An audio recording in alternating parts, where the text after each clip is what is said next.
प्रदेश में नए समीकरण बनने शुरू हो चुके हैं और चुनाव का बहुत वक्त जो है बहुत कम है।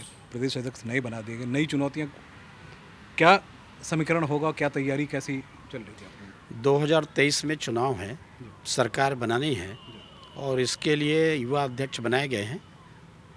निश्चित रूप से काम करने की मादा है, इच्छा शक्ति है और पूरे पार्टी मिलकर के काम करेंगे। 2023 में सरकार बनाएंगे।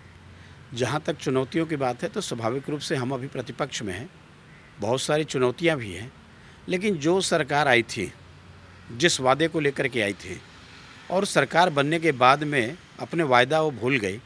आज आपके अधिकारी से लेकर के, कर्मचारी से लेकर के, आंगनबाड़ी कार्यकर्ता से लेकर के मितानिन तक सड़कों पर बैठे हुए हैं।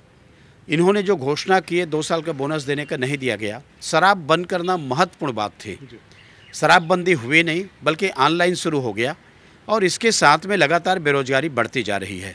मैं समझता हूँ मुद्दे की कमी नहीं है, एक से एक मुद्दे हैं। इस सरकार के पोल खोलना है और जनता के बीच में असलियत को लाना है। सरकार तो बीजेपी की ही बनेगी। वहाँ के मुख्यमंत्री के पास समय जो है वो दिल्ली के लिए ज़्यादा है, ये मान के चला जा रहा है, क्योंकि वहाँ वक्त उनके पास नहीं और इंटरनल फाइट भी कांग्रेस में ज़्यादा बढ़नी शुरू हो चुकी है। देखिए, जिस प्रकार से अंतरकलह कांग्रेस में है और गुटबाजी है चरम सीमा पर, अब तो विस्फोट भी होना शुरू हो गया है और इसको लेकर के खास करके कार्यकर्ता विधायक से नाराज, तो विधायक मंत्री से नाराज, तो मंत्री मुख्यमंत्री से नाराज।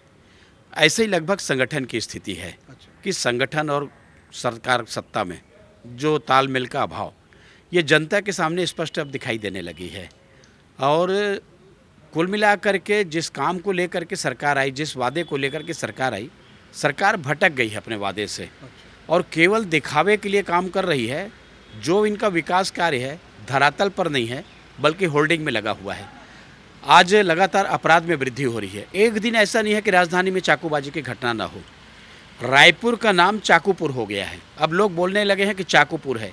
आम आदमी सुरक्षित नहीं है और ऐसे में लोग कराहने लगे हैं कि सरकार से बहुत जल्दी मुक्ति पाना चाहते हैं। लोग इंतजार कर रहे हैं चुनाव का। सर, एक और सवाल कि बीजेपी में भी अंदरूनी गुटबाजी है, एक बड़ा मसला वो भी है, तो कैसे उसको? देखिए, बीजेपी में गुटबाजी नहीं है। बीजेपी में गुटबाजी पहले भी नहीं रही है। मतभेद नहीं है, मन का भेद है और मन का भेद परिवार में भी होता है, क्योंकि उद्देश्य एक है, लक्ष्य एक है, उस लक्ष्य को प्राप्त करना है। रास्ते अलग अलग हो सकते हैं। तो ये मैंने कहा कि मन का भेद है, मतभेद नहीं है और ये चलती रहती है परिवार में। लेकिन ऐसा कोई कारण हमारे यहाँ नहीं है कि दूसरी दिशा में जाए। दिशा सबका एक है, लक्ष्य एक है। चलिए, बहुत बहुत शुक्रिया TV9 की तरफ से कि दिशा ऐसा ही हो। और 2023 वाकई में बहुत कम वक्त बचा है और बहुत बड़ी जिम्मेदारी और बहुत बड़े काम करने हैं, क्योंकि नेता जब सत्ता जब प्रतिपक्ष के हाथ में हो तो फिर कई गुना कोशिश आपको बढ़ानी पड़ती है। इस समय दिल्ली से कैमरामैन राहुल सिंह के साथ मैं सुमन कुमार, TV9 भारतवर्ष डिजिटल के लिए।